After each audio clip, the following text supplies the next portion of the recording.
Hey there, and welcome into another edition of the Mental Game Podcast. I'm your host, Sam Brief, and today I've got an episode that I know you will love. You can trust me on this one because I loved every moment of talking with today's guest. His name is Dr. Jordan Collins. He goes by Dr. J, which is way more fun to say, and he is the mental health counselor at Loyola University Chicago. If you, like me, live in Chicago, I'm sure you know Loyola. If not, and you're a sports fan, you might know them from their 2018 Final Four run in the NCAA men's basketball tournament. And the symbol of that run to so many people around the world was the 106-year-old amazing Sister Jean. Now, Sister Jean at 106 passed away early in October, and the impact of that death was felt all over campus. Even more than that, the impact of her life and the impact of her work and her presence with Loyola's student athletes, coaches, professors, and entire community was so widespread. I bring Dr. J on at a really seminal time on campus, and we start this episode by discussing the impact of Sister Jean on student athlete mental health. Hint, it was very positive, and a little more of some lessons and tidbits you can learn from such a great woman. We then get into Dr. Collins' incredible rise from student athlete himself to the guy who student athletes come to for therapy, counseling, and support. So without further ado, let's get it started. Dr. J on the Mental Game in 3, 2, 1. And now bringing on to the Mental Game Podcast, Dr. Jordan Collins of Loyola University Chicago, right up the block from the Mental Game's home studio. Dr. J, welcome on. Hello, Sam. Thank you so much. I'm happy that we can finally meet and have this time to talk. Me too. Really grateful for your time. And we're talking in a time of transition at Loyola. The passing of Sister Jean has played a huge role, of course, on campus, just a tremendous impact that she made on so many. What is this time on campus like for you and the students that you're counseling? Hearing about the passing of Sister Jean was felt by obviously the entire campus, but she played a special role with Loyola athletics. I think she's been with us since 1994, I think, as the chaplain for the men's basketball team. So her presence was always felt. And I think it's interesting that athletes aren't walking around sad or crying. They're actually just talking about how much of an impact she's had on their life going forward. You know, alums are coming back. They're talking to one another, to the younger athletes about what they did for her during her time. So I think that above anything else, everyone wants to honor Sister Jean. So the spaces that I've held for athletes, hey, talk to me about how you're feeling about Sister Jean, tell me some good memories. And they're all amazing memories. So I think, the more people keep her name alive, her presence will be felt. To so many people around the country, Sister Jean was just sort of a figure, right? She went viral when Loyola went to the Final Four. People see her courtside. They're like, oh my God, Sister Jean is so cool. But I feel like only people in Chicago and specifically at Loyola really understand what she did, the type of person she was, and the impact she had. Can you, as someone who's been around campus for quite some time, give all of us an idea what that was like? Up until her retirement, I think she retired in April of 2025 this year, April or May. She would attend all the games. She would go to all of her commitments. She had a full schedule. And I think she prided herself on doing that. So when she came over to athletics, we wanted to make her feel at home and that she's one of us. She always had on her Rambler Letterman jacket, and having conversations with coaches. So Sister Jean is just one that I feel is a legend, obviously, but I'm so happy that Loyola had her because she's put Loyola on the map. And even though we have Sister Jean, we also have so many other talented, amazing people and athletes here. So yeah, shout out to Sister Jean. We're gonna miss her. So many people will miss her dearly. Just one more thought on Sister Jean, and it's so funny you mention how committed she was to athletics. I'll never forget my first interaction with Sister Jean. I was broadcasting a Loyola versus Chicago State men's basketball game, and this was I want to say a year or two after Loyola's first Final Four run. So when she really went national. So I obviously knew who Sister Jean was, and I saw her come onto the court, and I'm about to go on air. I'm like, yeah, there's Sister Jean. This is Hmm. awesome. And she started the pregame prayer. And before she got into anything prayer like, anything religious, she goes, "Oh, yeah, and the Chicago State team has a 3 point shooting percentage of 42%, and we got to guard number 10 very tightly because he's a very special player." I'm like, is she scouting the game? It was awesome, and it just showed me how locked in she was to her craft. She knew, I think she coached so many different, sports, but she Yeah. loved basketball. And it's interesting. After every game, after every men's game, she would send the players emails like thanking them of, their commitment to the school, the sport, and how they're making her proud. So she's doing it at her age, 105, 6 years old. She was committed. And yeah, she set a great example for all of us. For you as a mental health expert, you know more than most how much of an impact that has on a young student athlete's brain. I mean, let's say I go out and I have the worst game of my life, 2 points, I foul out, I turn the ball over 10 times, and then I have an email from a figure, a wise, caring figure like Sister Jean, thanking me for my commitment and reminding me why I do this. How valuable is that for a young athlete? Invaluable. I think if I had someone to look up to like that when I was in college, I would be way more motivated to show up and do my best. And know that if I did it, I would still get an amazing, welcoming, message or love from Sister Jean or, athletic department in general. But she just makes it better. May her memory be a blessing, an impact on thousands, millions, really, of people directly and indirectly. So, Sister Jean, an incredible legacy. And Dr. J, you alluded just now to your experience as an athlete. I know you ran track at Mhm. Illinois Wesleyan, which was the start, really, of this journey. I'm curious for you, as a former college student athlete, how does that color your role with Loyola Athletics? I'm so fortunate to have had my experience at Illinois Wesleyan, although it was D3, still NCAA, and having that experience. Mhm. Unfortunately, I, broke my arm, and that's what led me to talking to a sports psychologist about my struggles and realizing, like, wait a minute, I'm going through a transition right now. That's something I had no idea I would have to deal with. But if you think about it, every athlete goes through a transition, whether they're coming in, going out of the NCAA, and planning for it instead of it, happening to you. That's kind of where I come from with the athletic experience with working with my athletes. Take me through what that transition was like for you. You're running, you're used to grinding every day as a high level student athlete, and next thing you know, it's ripped from you. You have to change your mindset. What exactly went down, and how did it affect you? I was very distressed by not having a schedule. Athletes, we're practicing Monday through Friday, 4 hour, 5 hours a day. And when my accident happened, I had surgery and I wasn't able to step on the track. I couldn't even walk on the treadmill because I was a flight risk. But I understood it. I broke my arm at practice. But I could still stand at practice and watch my teammates, run. And I just wish, like, oh, I wish this did not happen to me. Like, why did this happen to me? And those feelings I internalized. I didn't tell anyone about them. And at that time, I had time to do whatever I wanted to. So I was staying up late, going out with friends, partying, and, doing things that were outside of who Jordan was. And it was because I was going through a grief process. I was a student athlete and now I'm a former student athlete still in the role. So it was very difficult for me. And it wasn't until I spoke to my sports psychologist about that I was able to work through those feelings and put words to the feelings. So I'm just not feeling so stressed and so tight.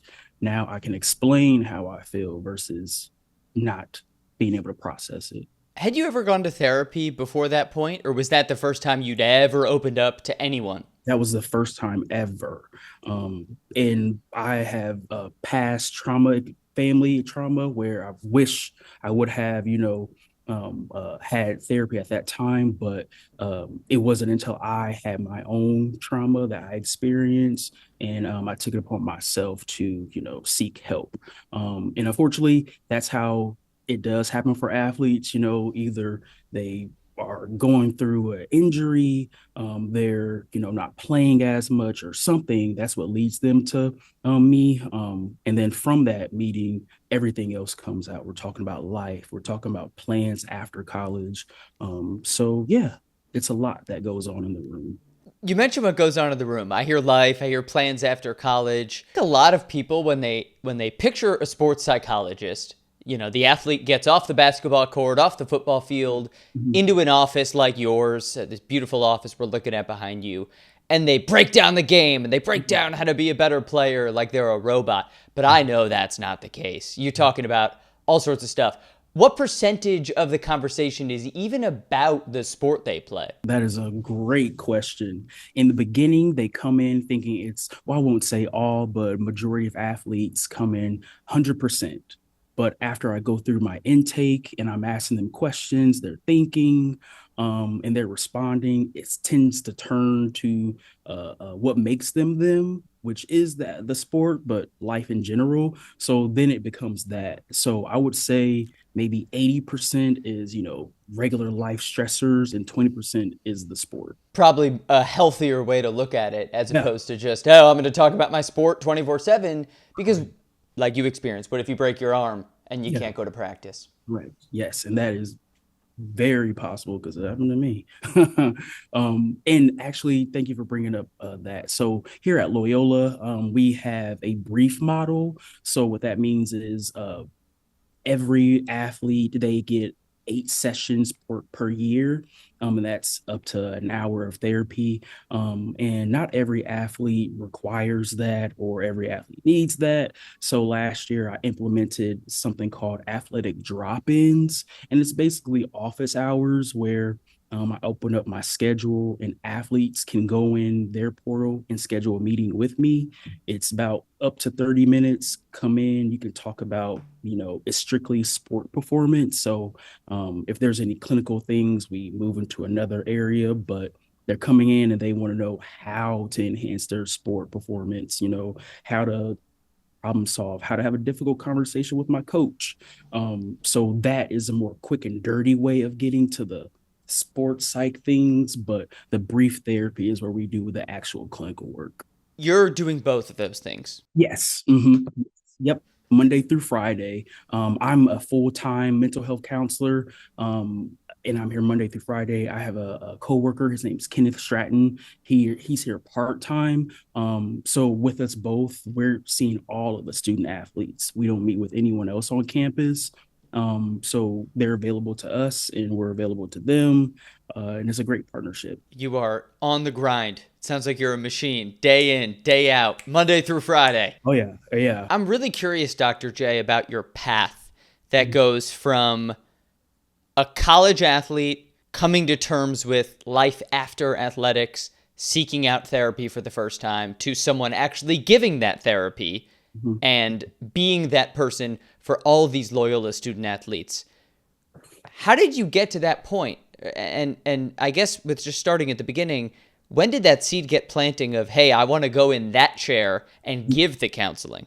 It's so funny. I never thought that I would be a therapist. I wanted to be a psychologist that works with hoarders on that show. Like when I was like 10 or so watching that, I'm like, oh, I want to do that. Oh, Um, seriously? So yeah, when you were 10, you said, I want to help those people, the hoarders.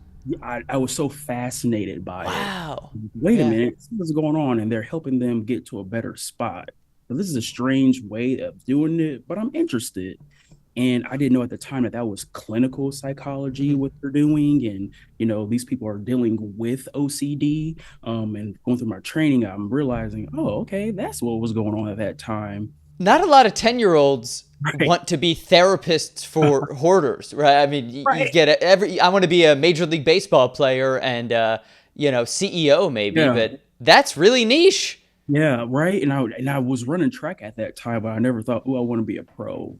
So strange. But when I later on, when I, developed more, that became more realistic. But so after Wesleyan, I was a social worker almost kind of. I was a homeless outreach specialist at a place called Path in Bloomington, Illinois, and that's where I provided not I'm sorry, counseling to the unhoused individuals, and I will go out to the streets and help with like getting IDs and medication, food, things like that.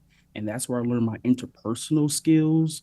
Like I'm talking to these people about such a stressful thing that they're going through, and I'm just trying to help them, but I don't want to offend them or, make them afraid. So that's really where I learned that side of things. During that year, I was in the gap year of like, okay, what do I do? I graduated. I went to do something else. And luckily, Illinois State offered a program, kinesiology, recreation, and sports psychology. And I applied for that, was admitted into that program. And I was a graduate student throughout that time where I taught or instructed fitness, walk, jog, those PE classes that college students have to take, and tuition was compensated and night classes, but I wasn't really doing therapy. I wasn't, working with teams as a whole. I was more so just getting the basics done. And luckily, I went to a conference, the Association of Applied Sports Psychology, and found out like there's more to sports psychology and sport consulting. And luckily, I ran into an amazing angel man, Dr. Michael Ross.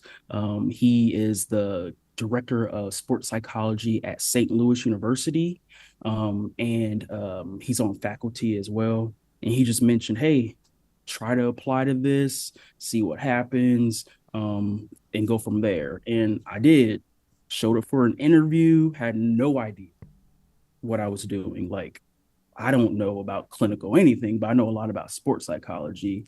And luckily, I was admitted into the PhD program, and I didn't know at that time that it was so selective and that my life will be that because I've been so free doing anything else. But I quickly learned that this field is more than therapy. I had to learn how to assess, diagnose, treat, interventions, and all of that in a short span of time, while being a person. And it was hard for me to process at that time, but looking back on it, I just transferred my skills from being an athlete to being a graduate student because the grind is still the same. But in this case, like it's all for me, it's all on me. While you were in St. Louis, you were a part of some really groundbreaking research. You learned some very valuable lessons about what student athletes prioritize. Yeah. So I had no idea I would have to do research in the program. Again, all surprises, but I'm actually happy that I had to do it. My thesis and dissertation were on athletic values amongst student athletes, assessing what matters most. What is the most salient to you in your experience? And I had a list of 30 values that range from, teamwork, hard work, coach relationship, faith. And I created a myself and my committee, um, Zach, Dr. Ross, and Dr. G. Shout out to you, love you. We created a study where athletes rated, ranked, and sorted the 30 athletic values. And I did a portion where I interview international student athletes because they are the most not at risk, but they are the most overlooked student athletes because they're just lumped into, Americans domestic. But talking to them, realizing you're coming from Spain and now you're going to Chicago, that is a climate change. How are you adjusting to that? What can we do to support that to keep you here? I learned that's important to incorporate when you're working with athletes throughout that study, and just realizing that intrinsic values are more important than extrinsic. And by that, I mean, I look forward to spending that time with my team, working hard for this gold medal versus attaining that gold medal. That matters more to me. Everyone wants a gold medal, right? But not everyone gets that gold medal. It's more attainable to work hard and get that, validation and motivation from something that isn't external or tangible because it's useful. You can, replicate it. It's free and it's for yourself. So, having that study published and knowing that these are things that every athlete could benefit from if they just took time to, think more than I need to win. Hey, let's win at relationship building. Let's win at, managing our stress. So yeah, I'm really appreciative that I was able to do that study. And I'll send you that link if you want to read through the scientific jargon and things. So yeah. What I'm hearing is process goals over results goals, right? I'd rather get the skills and the experiences necessary to attain that gold medal versus just get the gold medal. Oh yeah. I don't have my whiteboard in here, but one of the activities I do with athletes, it's called mindfulness acceptance commitment protocol, 8 sessions, but setting smart goals. And I have a whiteboard and what's a specific, a measurable, attainable, realistic, and timeable thing that you can do that makes you feel amazing. What is that? And just having them think about more than just that gold medal, it opens it up for athletes. So yeah, I love making smart goals. Right. In order to get a gold medal, I need to be fully mentally present during practice. I need to communicate well with my teammates. Not just, I want to get a gold medal, I'm going to grind.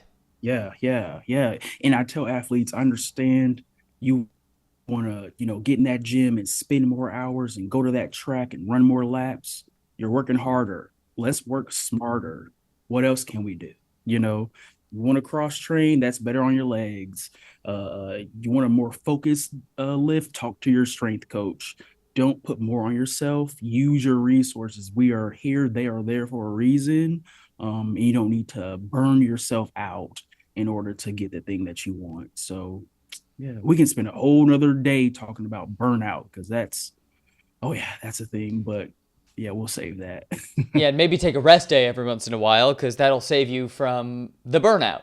Exactly, exactly. In the PhD program, you go through a process where you are matched with a internship site, and I was matched with the University of Southern California, and this was in 2002 I'm sorry, 2022 to 2023.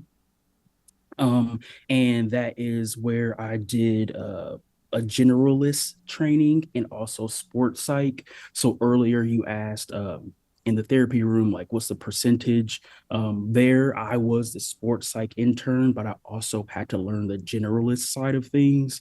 So although I only met with the student athletes, I did both in the room.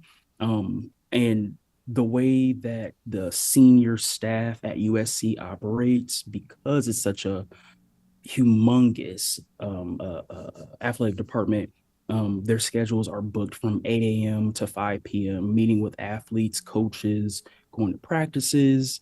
And I hadn't been exposed to things like that before. And tagging along, seeing Coach Lincoln, give his instructions. I'm like, oh my God, this guy's on ESPN, but it's just another coach.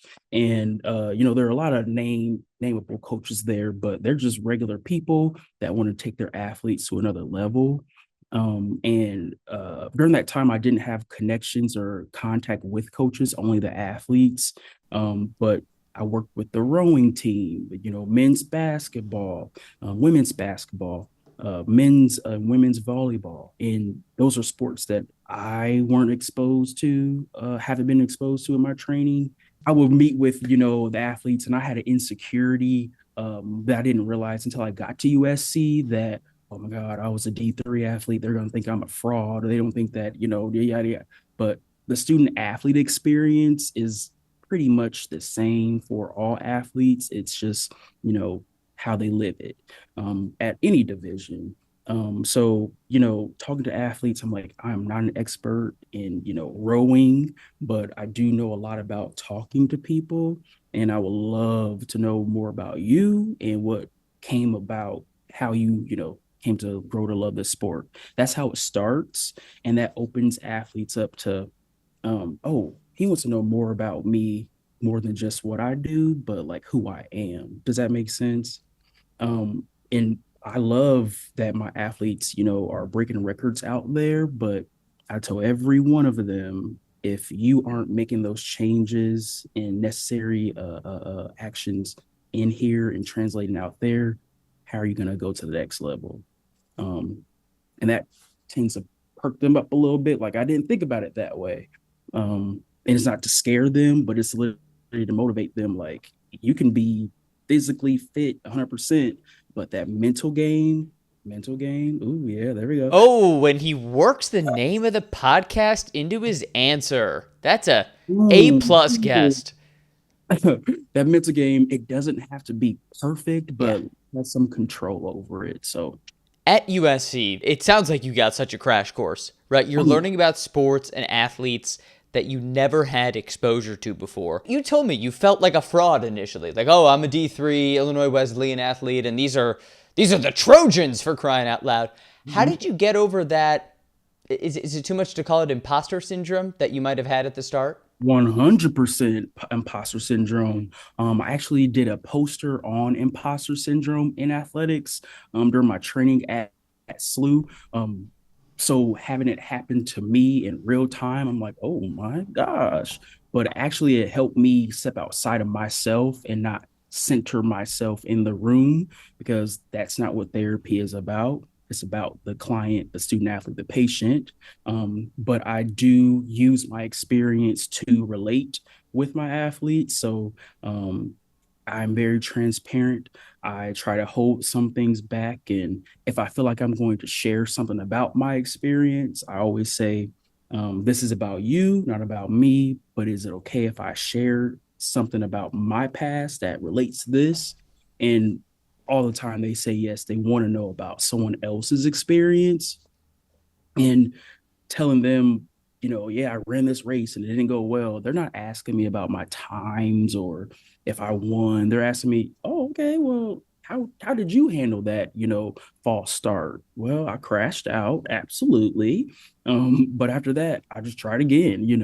So yeah, they helped me get over that imposter syndrome that everyone has, but it's just how you control it, manage it. How did it feel to be on the other side of the chair? Being the person Oh yeah. venting and getting the therapy had an impact on you. I can't imagine what it was like to give the therapy and have people actually listen to your advice. And I always thought I'm going to say something wrong. So I'm going to go textbook. Okay, if you are stressed out, it says you should do this. And it became so robotic that I could tell, and this is earlier on in my training, that clients, athletes, they weren't comfortable with that. And I do identify as a gay black male. And at that time, I felt like, okay, I can't put that in the room because they're going to see that and they're going to judge me on that. That's never been the case. And I'm not saying it isn't the case that where it comes into the room, but they're coming for help for me. They're not coming to judge me. They're not coming to get anything but help from me. And I don't want anything from them. So we're not friends. It's not like anything like that, but it's a partnership to get this person to a better place. And in their self discovery, I just want to be a partner in that. I don't want to steer them, but just like help them along the way. If I wanted a robot, I'd get therapy on ChatGPT, Oh, right? ooh. And I mean, that's whoa, strong reaction there. AI right now, love it. Listen, Yeah. when it is able to incorporate confidentiality and HIP and all that, I feel like AI is going to help out therapy and therapists doing notes and things. But right now, it's not protected. I don't feel comfortable putting in anything about any athlete or client because you don't know where it's going. But I understand the utility of it for sure. The only reason I bring it up is because when I go to therapy, Mhm. my therapist will also talk about himself Yeah, and allude to how he deals with his anxiety and talk about things in his past that he's dealt with that might be similar to my situation. And it's always super helpful. yeah, So that's why I bring up AI. It's like if I wanted a robot and a textbook, I'd go there. But it strikes me that people want a human, and it sounds like the Dr. J I'm talking to now is not afraid to inject his personality and his stories into his sessions. correct. And I will say I'm not perfect at it at all. I'm not perfect at it at all. And shout out to all of my supervisors. Majority of our talks was about counter transference and when to disclose, when not to disclose. And for me, I'm just a chatty Cathy, and it's not until after I say something I'm like, oh, maybe I shouldn't have. But hey, we're here now. But I don't need to share everything. I don't have to do that. But when I feel like it's necessary, I do not shy away. So overcoming imposter syndrome at a major Division 1 athletic department, that's one thing, but it's a whole nother beast when you're in pro sports. And Right. I know you spent time in the NBA with the Hornets, in the NFL with the Panthers, practicing with grown men getting paid to do the job, and they're on TV every Sunday or more than that. So what were those experiences like? How did you get involved? It is the dream for any sport consultant, sports psychologist to make it to the pros. And luckily enough, my supervisor at the time, Dr. Joanne Perry, she's the head of sports performance and sports psychology in Charlotte, North Carolina, and she is the main sports psychologist for the Panthers. She acquired the Hornets, and as I graduated from SLU after USC, that's the next position I took for my postdoc. And when I say it's a total different world from worrying about crises and uh, things with development and interpersonal things. Now it's my contract is on the line. I'm stressed out. So and so has a playing spot over me. Or I've been, in the gym, coaches, and those more higher level conversations because I'm not your agent. I can't tell you what to do. I can help you understand why you're feeling that way. Um, and that's a majority of the work that, I did with a lot of the players. And of course, keeping confidentiality. I can't tell you like who I worked with, but working with the team as a whole. Um, a professional team is different from a collegiate team because the professionals are individuals on the team, and they have different skill sets and different positions and whatnot. And it may be harder to get to them as a whole, so that's why I did a lot of independent individual work, but a lot of observation. A lot of hanging around the guys and nothing has changed. Same college guys, pros. Chumminess. Making jokes with one another. When you are jokingly made fun of, that's when oh, you made it, you made it, you made it. Like I think one day I came to the arena in like red and black, and they're like, you a bull? You working for the Bulls? What's going on? And I was like, no, this is just what I had in my closet. Like, oh my god. So and I always know be labeled up with your brands, but yeah, it's whatever. But yeah. That's a truism of life. If someone jokingly makes fun of you, they're comfortable with you, right? You're one of them in that case, which I imagine for you working in the NBA felt pretty good. Yeah. Oh yeah. Thank goodness I got over my imposter syndrome then, Right. because I'm just another one of the staff that they're dealing with, and they're dealing with dozens of people.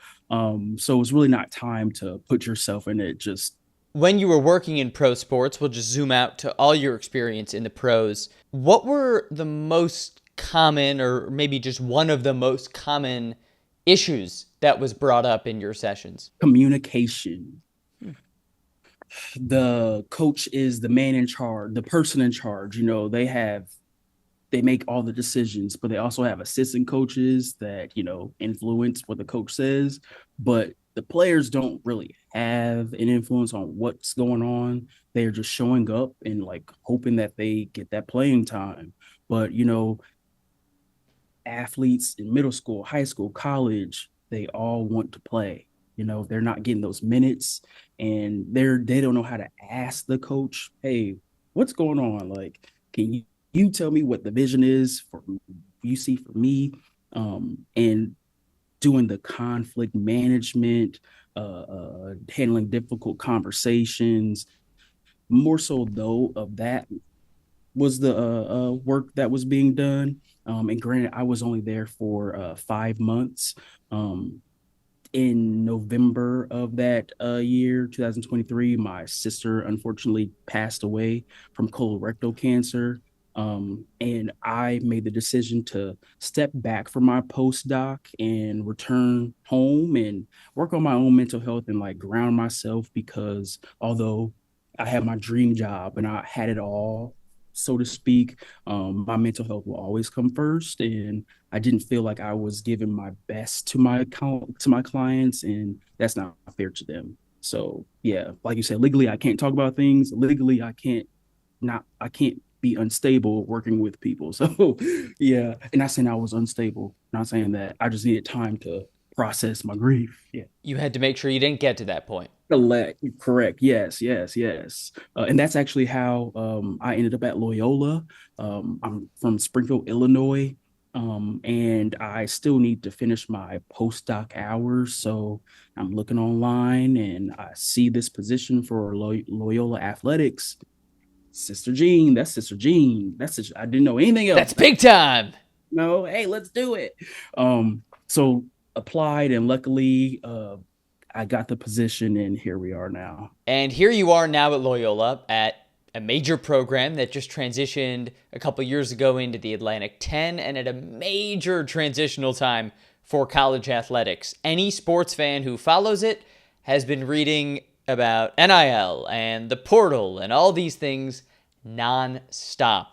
So, Dr. J, what's the vibe like? How is all this stuff affecting sessions you have with student athletes? I wish that, let me just say this, during my time in college, there wasn't a portal you could transfer, but like it wasn't as popular or utilized as it is now.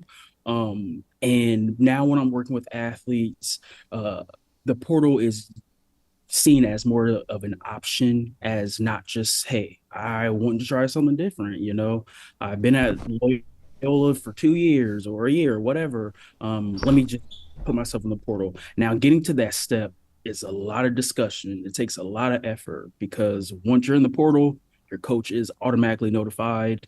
You are out there, it's really no turning back. So you have to be really, really confident in finding in that answer. But I mean, for some people, going through the portal and find another school to play for would be a better option suited for them. And that's okay. Transition is good.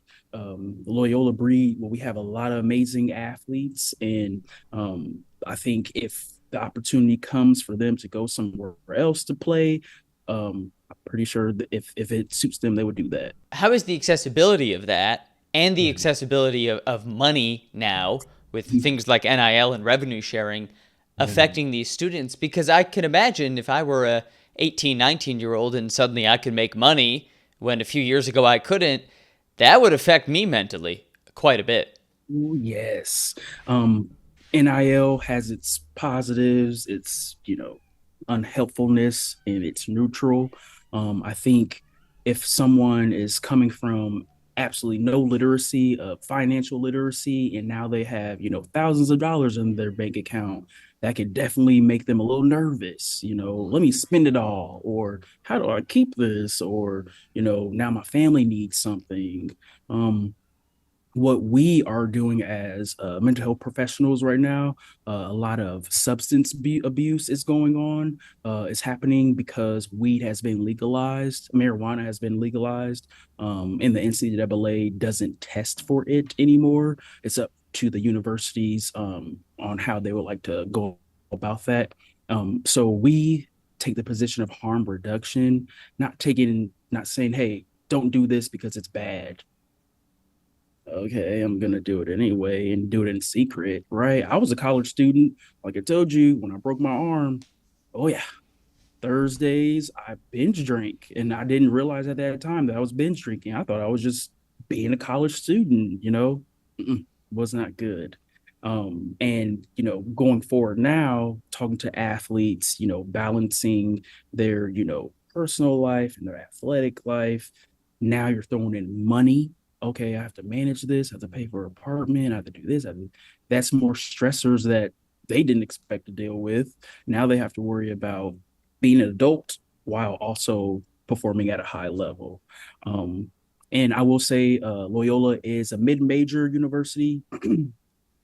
So, of course, we don't have money like USC or those higher tier universities, but Loyola does have a lot of attention in athletics that that are competitive. NIL isn't affecting us as much as I would say a USC is, because it's more controlled with the limited number of athletes.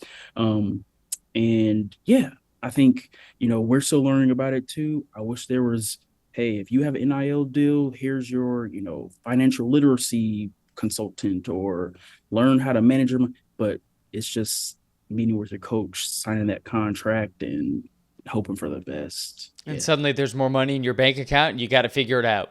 Yep. I'm getting cheese on all the hamburgers. Yeah, that's right. Yeah, yeah. Getting cheese on Uh-huh. all the hamburgers. I'm getting guac on all the Chipotle bowls. That's right. Uh-huh. And hey, that's fine. But do we have to do it every day, every night? So yeah, a little harm reduction there. Harm reduction. And sort of on that note, I came at you with NIL and the portal, but you told me one of the things you're dealing with the most is substance abuse. Oh yeah. Because the NCAA is now testing for weed, and you got 18 to 22-year-olds. What have Mhm. some of those conversations been like in your sessions? Every year, I've only been here for 2 years, so the past 2 years that I've been here, I've given presentations to each team on substance abuse, what binge drinking is, healthy drinking practices. Like I said, I'm not going to tell you to not do it because you're in college. You're probably going to do it, but can you do it safely? Can you do it in a way that everyone is still safe? And again, using my experiences back in college during that time, they're like, wait, you really? Yeah, yeah. But I had control over it. That's why I try to reiterate to them. And I don't addiction, substance abuse, that's not a huge issue at Loyola. We are very tame, just I think because of the focus that we have at Loyola, but we do want to equip our athletes with as much positive coping strategies or harm reduction techniques as possible, because you never know, right? So impressed by your ability to impart those things on people and to get over some of the insecurities you had early in your career. I'm curious if you could distill a lesson or two. What is just a valuable lesson that you've learned doing this in the last few years that you think would be helpful for someone listening to this podcast? The suicide rate amongst student athletes across the country has doubled over the last 20 some odd years. And that was before COVID began. The numbers were already increasing. COVID only sped things up, because COVID took away years, it gave years to athletes. They didn't know what to do with it, and many other things upon isolation and whatnot. So I think if I could give any advice to any student athlete, talk to someone. There's someone to talk to. If you don't have a sports psychologist on your staff, if you go to a university, there is a university counseling center. And most of the time, any student is allowed up to a number of free sessions. So I would definitely encourage that. If you don't feel comfortable telling your best friend you're going through something, please tell someone. And if it's a confidential source, amazing. They can definitely help you out.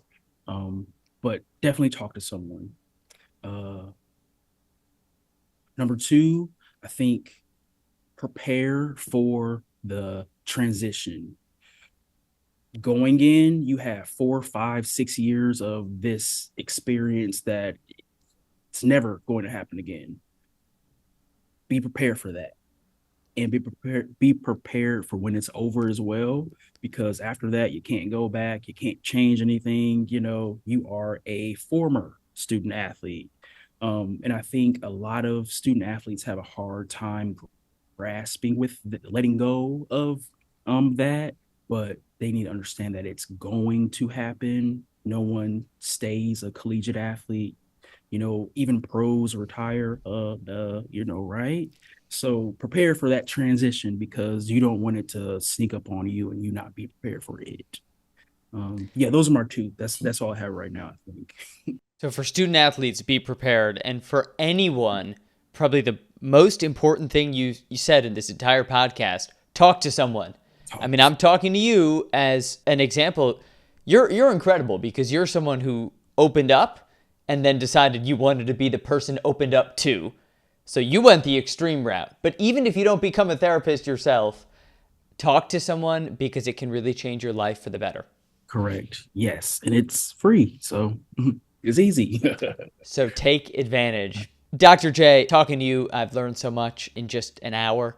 And I think any listener can probably say the same. Your journey is incredible. I know you have a lot of great work ahead of you. I look forward to seeing you on campus quite a bit this year with the Ramblers basketball team. So thank you for coming on The Mental Game. I sincerely hope we get to do another episode someday. Thank you so much for allowing me to come, spread the word. Mental health is not scary. It's okay, especially for student athletes. Yeah, thank you so much. And back here in the home studio, big thanks to Dr. J for an awesome appearance on the podcast, and a big thanks to you for joining as well. He's one of the most ebullient guests I've had on the podcast, but it's not just all smiles and laughs. I mean, he packs a punch, right? Tons of insight. We're talking growth mindset for student athletes, intrinsic versus extrinsic values, and of course the value of coming to professionals like him for help and support. And that last one, that's a lesson that you don't have to be a student athlete. You don't even have to be an athlete to harness the power of. So again, I thank you for coming on The Mental Game. Always appreciate when you toss these episodes a like, a rating, a comment, sending via email or text to a friend. It always helps as we look to grow this platform. We've got a loaded fall and winter coming, so make sure you hit that subscribe button and stay tuned for more from the Mental Game podcast. As always, take care of others. Most importantly, take care of yourself, and I will talk to you next time.